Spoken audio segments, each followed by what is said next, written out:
لا حول ولا قوة إلا بالله العلي العظيم. أعوذ بالله من الشيطان الرجيم. بسم الله الرحمن الرحيم. الله أكبر الله أكبر الله أكبر الله أكبر لا إله إلا الله والله أكبر ولله الحمد والله أكبر على ما هدانا الله أكبر على ما رزقنا من بهيمة الأنعام والحمد لله على ما أبلانا.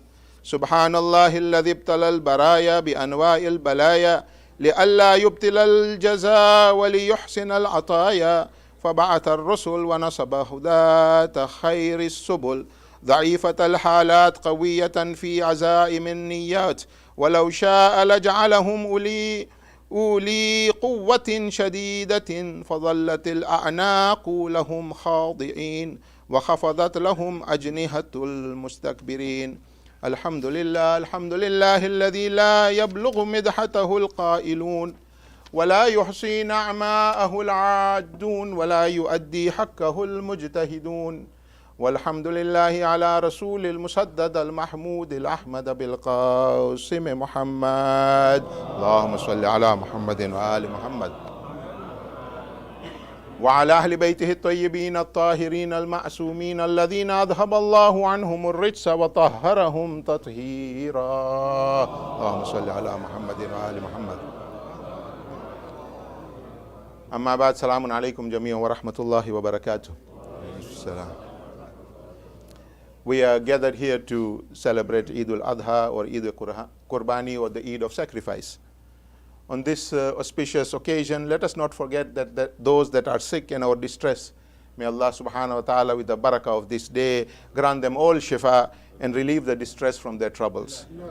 Let us not also forget those that were with us in previous years and are no longer there. They have gone forward to meet their Lord. May Allah subhanahu wa ta'ala grant them all maghfirah, elevate their status in the akhirah inshallah, and forgive them any shortcomings that they may have had.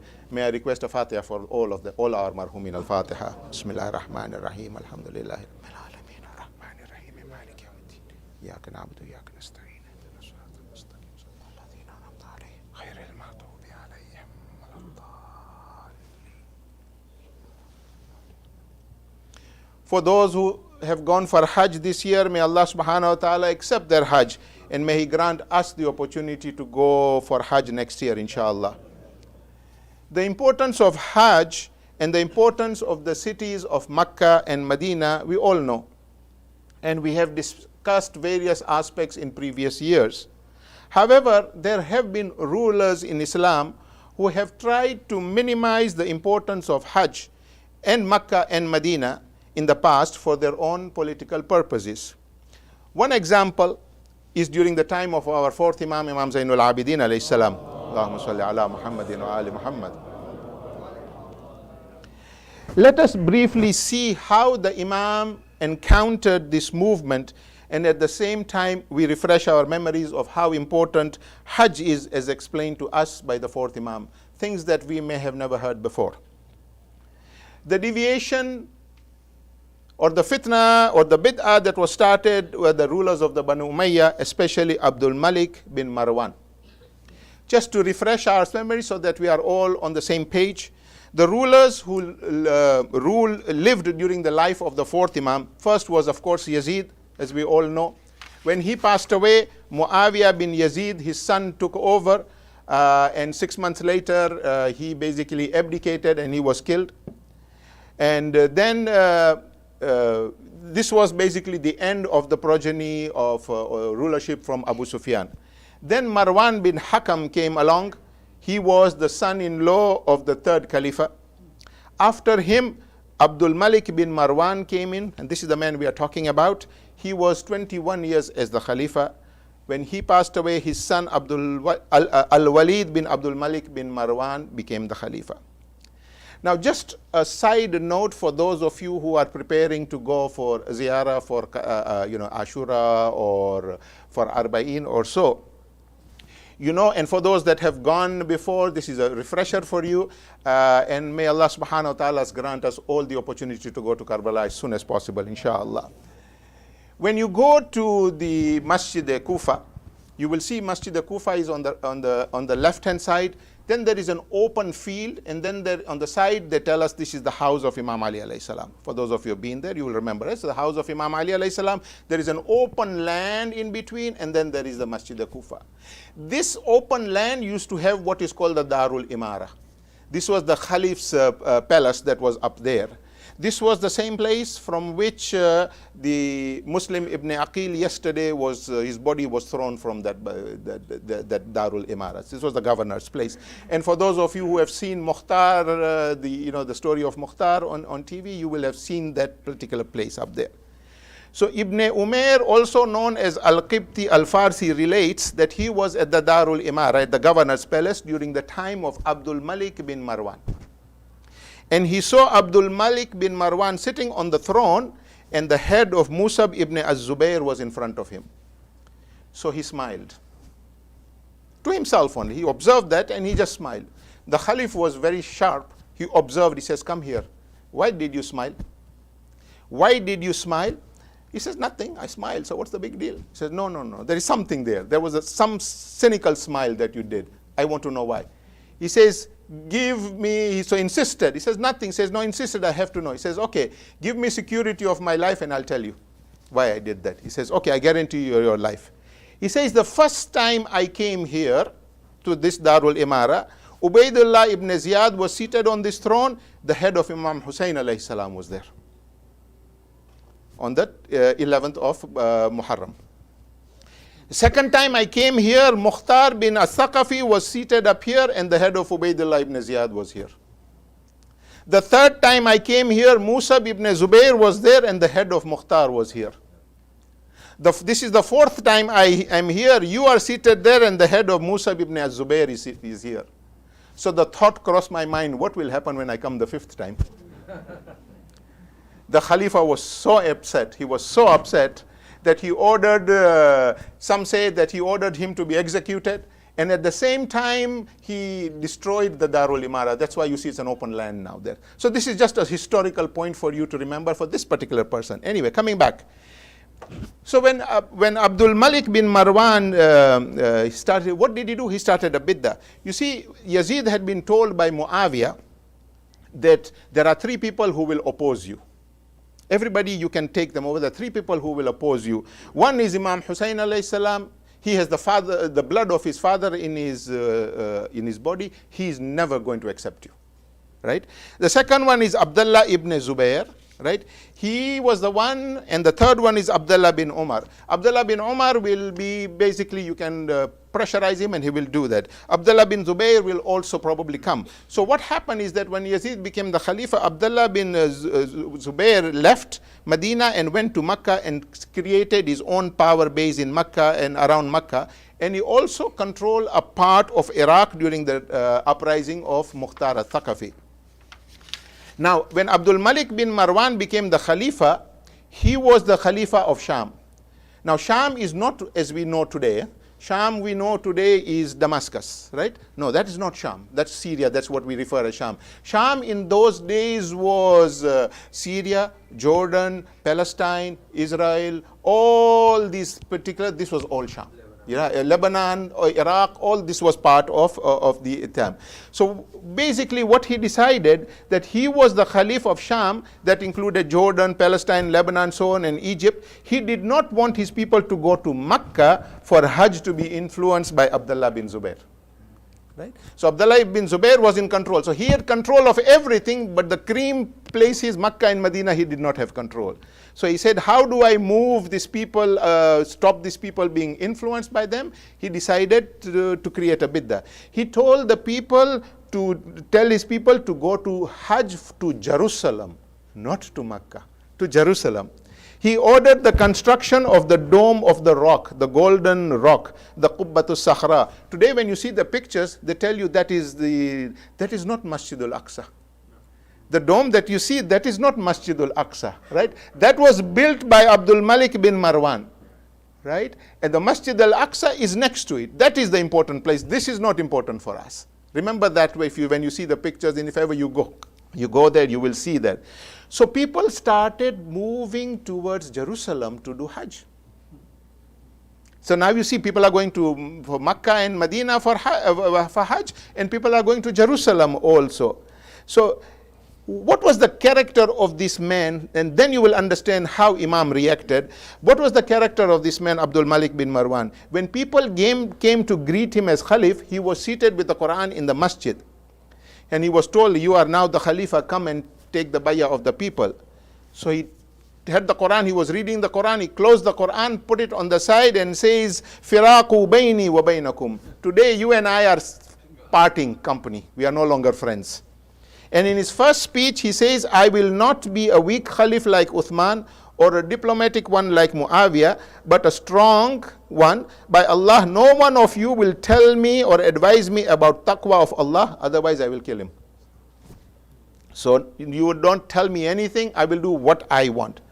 Now Imam finds himself in this situation where he is the Hujjah of Allah subhanahu wa ta'ala. He has to make sure that the importance of Hajj is not diminished.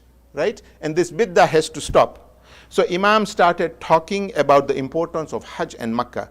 Now remember this, and this is why I brought you through this long-winded story, just to bring you to this particular part. A person who spends the night in Makkah just sleeping is equal to the status of a shaheed in another place. Look at this. A person who does the khatma of Quran in Makkah, he will not die, but he will have the vision of the Holy Prophet sallallahu alaihi wasallam. Doing one tasbih in Makkah is equal in thawab to donate the wealth of Iraq in charity. A person who spends his day in Makkah eating, his thawab is equal to someone fasting elsewhere. You see the importance of Makkah? When you go for Hajj, how important Makkah is, and many more were there. So the importance of Makkah is being established. Then he went on and says, a Haji who comes from Makkah brings about an aura of barakat, and those that visit the Hujjaj will share in this aura of barakat also. You know, we used to have this tradition back home, where when Hujjaj come back, before they go, we go and visit them. When they come back, we go and visit them again, right? And then sometimes it is one of the recommendations is that those that have gone for Hajj, they do have a walima also afterwards, right? Where they invite friends and relatives so that they can there. So what does the Imam say? And so when you visit a Haji, right? He brings with him an aura of blessings, and you will be part of that aura of blessings also if you visit with them. Your health will become better. Your sustenance, your risk will increase. Necessities for your family will be taken care of. And you will start afresh. You will have a fresh life. Imam did not stop with words. He went for Hajj more than 20 times riding on a camel. Many times he went barefoot. Barefoot from Medina to Makkah. It is like going from Toronto to Montreal. Barefooted Imam went for Hajj. He always went to Makkah, never to Jerusalem. Always to Makkah, never to Jerusalem. And he encouraged others to walk with him. Many scholars, the Hufadha al-Quran, would wait for the Imam to start his journey so that they would join him during the trip. All these people would not leave Makkah until they got news that Ali bin Zainul Abidin was leaving, and they would leave together with him. 1,000 extra riders would join the Imam on the return trip to back to Medina, because they knew this was the Hujjah of Allah subhanahu wa ta'ala. The government could not stop it, because this was based on the Quran and the Sunnah. Imam was not saying something that was not in the Quran and the Sunnah, but at the same time he was doing his duty and his Amr bil Ma'ruf and making sure that the people understood that for Hajj you go to Makkah, not to Jerusalem. And you will see that, and this was his jihad, and he succeeded and made sure that this bid'ah stopped. Right? That building is still there. The Qubbatul Sahara is still there, but people don't go there for Hajj. People go to Makkah and Medina. From this, you can see how important the role of the Imam was to preserve the sanctity of Makkah and Medina. And at the same time, we can see the fadail and the benefits of going for Hajj. May Allah subhanahu wa ta'ala give us the tawfiq to be able to go next year, inshallah, or as soon as possible that He may bless us with. And may Allah subhanahu wa ta'ala grant us that tawfiq to be able to understand the importance of Makkah and Medina and to gain the maximum benefit from it. Bismillah ar-Rahman ar-Rahim. Wal asr innal insana lafi khusr illa alladhina amanu wa amilu salihati wa tawasaw bil haqq wa tawasaw bis sabr. اللهم صل على محمد وآل محمد. اللهم صل على محمد وآل محمد. اللهم صل على محمد وآل محمد. الحمد لله حمدا كثيرا. الحمد لله الذي هدانا لهذا وما كنا لنهتدي لولا أن هدانا الله.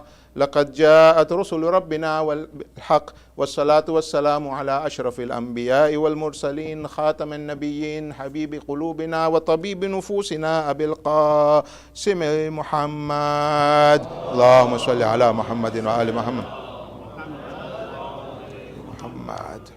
وعلى أهل بيته الطيبين الطاهرين المعصومين الذين أذهب الله عنهم الرجس وطهرهم تطهيرا.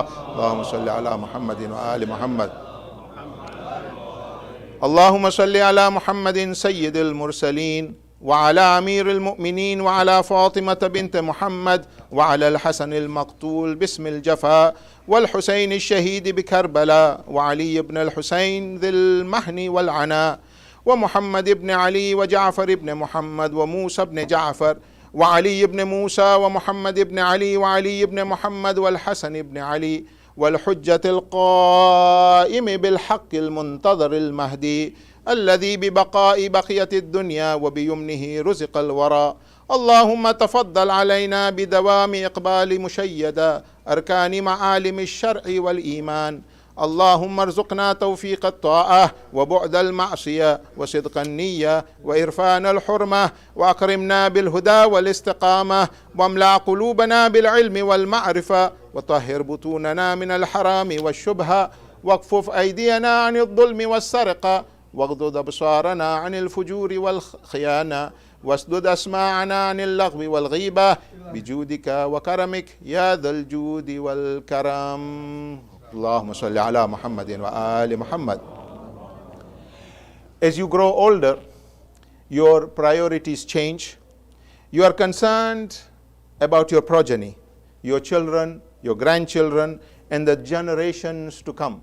Just as Ibrahim alayhi salam was. In Surah Baqarah, Surah number 2, ayat number 124, Allah says, وَإِذِ ابْتَلَى إِبْرَاهِيمَ رَبُّهُ بِكَلِمَاتٍ فَأَتَمَّهُنْ قال إني جائلك للناس إماما قال ومن ذريتي قال لا ينال أهد الظالمين. And remember when his sustainer tried up Ibrahim with his commandments and he later fulfilled them. He said, behold, I shall make you an imam, a leader of the men. Ibrahim asked, and what about my offspring? Allah replied, my covenant does not embrace the evildoers. Ibrahim alayhi salam was concerned about forthcoming generations just as we are when we get older. What motivated you before does not motivate you anymore. As I have mentioned before, life is not a straight line. Life is more like a bell curve. There comes a time in your life when you are at the top of the curve and you can see your life coming up and you can see the life going down. It could be at 40, it could be at 50, it could be at 60. A day will come where you will figure it out yourself and you say, that's where it is. What have I done to get to this point? What remains up there, right? What motivated you going up, career, job, money, etc., etc., etc., is not important anymore. Now the thoughts are, how will I be remembered? How will my family remember me after me? What will my generations to come, if Allah wills, will be like? Will my progeny be on Iman? Will they be of service to Imam Zaman, Ajjalallahu Farajahu Sharif, or not? Allahumma salli ala Muhammadin wa ali Muhammad. What will they be like? Generally, any person, if they are blessed, will see their grandparents, and they will be grandparents too. If they are blessed more, they will become great grandparents. Let me break it down so we can all better understand what I'm trying to get at. I was blessed to see my great-grandfather. So for the ease of understanding, my great-grandfather was generation 1.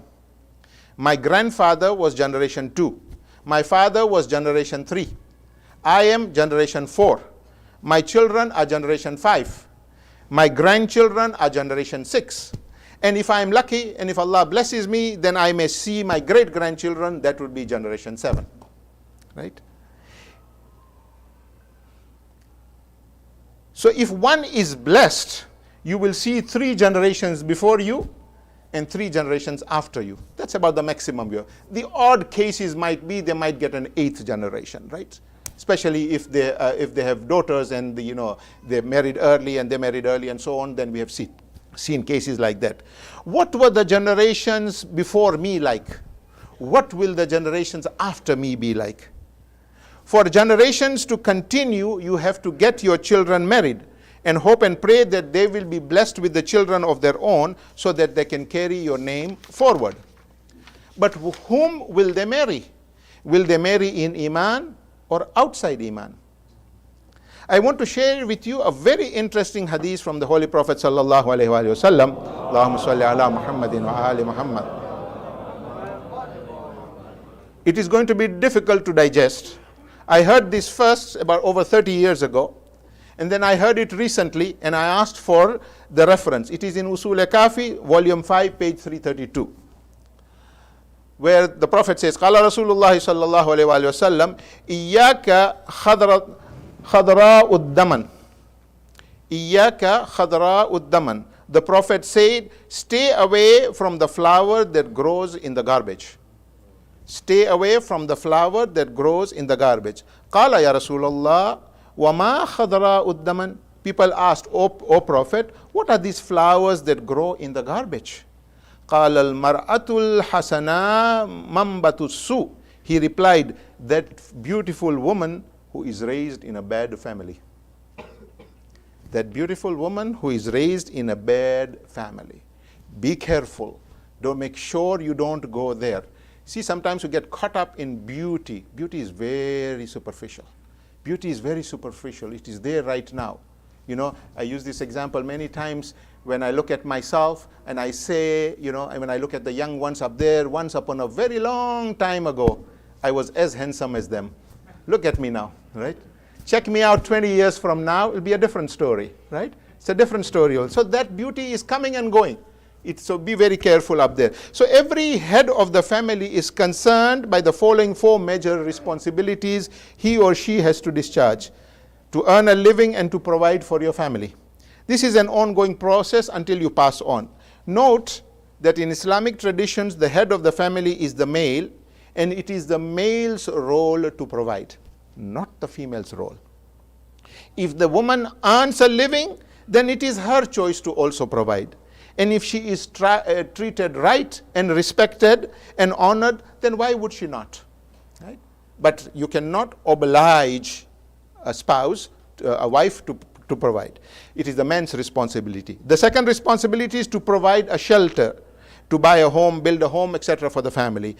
To provide an education. For the third one is for one's children, both secular and religious. And the fourth one is to arrange for the marriage of their children. When everyone in the community does his best to deliver on the above 4 responsibilities, then the community builds its economic capital, educational and intellectual capital, real estate capital, and social capital. Such a community would be considered to be a successful community. Obviously, we cannot achieve all of this and more without Allah's help. And whilst we strive and struggle, we need to turn to Him regularly for guidance, inspiration, and be thankful for all the blessings that He has bestowed. But in observing the community, one notices that the social capital is breaking down. Our children, many of them who are of marriageable age, both boys and girls, remain unmarried for an assortment of reasons. Today I want to talk very briefly about some of the factors, and the intention is for us to rethink our priorities and not fail in discharging our responsibilities. Many years ago, there was a trend that we would not get our children married until they completed their education. What completion of education meant is subject to debate. For when do you complete your education? In Islam, education is from birth to death. There is no stopping and says, okay, now I am educated and I stop. No, it is an ongoing process. But for our purposes, let us assume that in completing an education meant you get a degree, you get a master's, a PhD, etc. You become a doctor, a lawyer, an engineer, a chartered accountant, pharmacist, or whatever you desire. It's fine. A child goes to university at about 17 to 18 years old. Graduates at 21 to 22, then pursues further education for about another 4 to 6 years, and is by then already in the late 20s or early 30s, and marriage has been put off. Then the discussion in the family starts about marriage. Now the young boy or girl is already set in their ways, and their expectations have evolved, and they become what is commonly referred as choosy. Whatever that means. I have no idea what that means. A few more years pass by, and suddenly you realize that your son or daughter is in their mid-30s, and you cannot seem to find someone compatible within the community for them to get married. Another observation is that I have today is that if you look at our children, the education level of our girls is higher than that of the boys, 60-40. The girls have more aspiration to be educated than the boys, 60%, maybe more. The girls are more educated than the boys, and the boys won't just go out there and make money. Nothing wrong in it. I'm just pointing out things. While there is nothing wrong about gaining as much education as possible, it must not be at the expense of marriage or of family life. The biological clock does not stop and is not pushed back. Nature operates on its own parameters. Do whatever you want. Allah has His system in place, and that system will operate on its own. So these are few thoughts that I'm putting out there for us to think about and see what works best for us. We accept the fact that we must be there to support our children to get as much higher education as they wish. There's no doubt about that. If a good proposal comes along the way and there is compatibility, and the only reason you are saying no is because you want your daughter to get an education, then put out the condition that she must be permitted to complete her education and get her professional qualification. And if you sense that the potential son-in-law and family may not be able to finance two educations, their son and your daughter, then offer to pay for your daughter's education. You were going to pay for it anyway. You were going to pay for it if you kept her in your house. Now at least you will have also got her married. You will have, it's a double, it's nur ala nur, more double advantage for you. The role of the family also becomes very important. If both the son and daughter-in-law are studying, then they will probably not be financially independent. So it is our responsibility as parents to provide for them and support them through this phase. If we want our generations to become stronger, more intelligent, and much more, we must be able to sacrifice our time and resources to nurture this development. The fruits will be there for us to see in a few years. As for the young boys and girls who are planning to get married, some brief thoughts for you. Whilst marriages may be planned in heaven, as the saying goes, it has to be made to work in this world. You must lower your expectations. Don't raise your expectations so high that it is difficult to meet. Start low so that any goodness that comes your way, you can be grateful and move forward. Otherwise, when you start this high, there is very little room to move up, and then the Maulana's phone doesn't stop ringing that we need help. We need help, yeah? Lower your expectations. If you forget everything that I have said, then remember this one philosophy in life for all of us in all situations. As you move forward in your lives, keep Allah subhanahu wa ta'ala in the forefront of your lives and do what He expects you to do, and abstain from the prohibitions as taught to us by the Holy Prophet and his Ahl.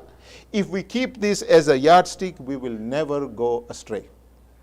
When difficulties come your way, and they will come your way because Allah will test us in every way, remember Allah subhanahu wa ta'ala first and foremost, and with the wasila of Muhammad and Ali Muhammad, then Allah will inspire you and give you what seemed insurmountable as it will just be an obstacle that Allah will inspire you to navigate and get over it. Yeah. Let us move forward in the name of Allah and His family and the Prophet and his family. And let us pray that our homes and centers become a place of abundant blessings for us and for our generations to come, and a place where our 12th Imam will have the most honored place. and he can come and call upon us to assist him in his cause. Let us uphold our values, believe in our values, and enforce our values with vigor, love, and affection. Let us make sure that our life revolves around Islamic values, not Islam to revolve around our values.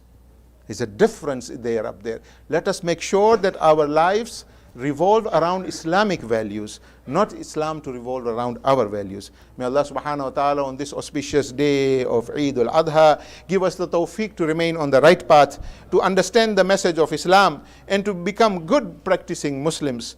Give shifa to the sick, grant maghfirah to the deceased, relieve the oppressed from the shackles of oppression, hasten the appearance of the Imam al-Asr on this auspicious day of Eid. I would like to wish you and your families Eid Mubarak. May Allah subhanahu wa ta'ala bless you and grant you barakat in all your affairs. Bismillahir Rahmanir Rahim. Inna Allah ya'muru bil adli wal ihsan wa ita'i dhil qurba wa yanha 'anil fahsha'i wal munkar wal baghi ya'idhukum la'allakum tadhakkarun.